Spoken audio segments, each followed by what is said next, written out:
Hello guys! For today's video, gagawa po tayo ng embutido. Ang mga ingredients ay 500 grams ng ground beef,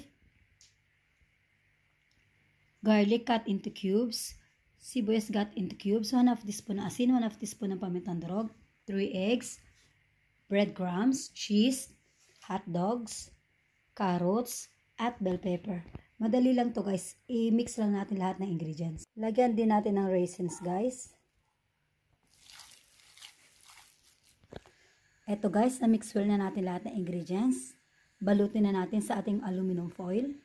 Binrush ko muna guys ang aking aluminum foil ng cooking oil. Eto guys, i-roll na natin. Ating isara na guys, i-roll lang.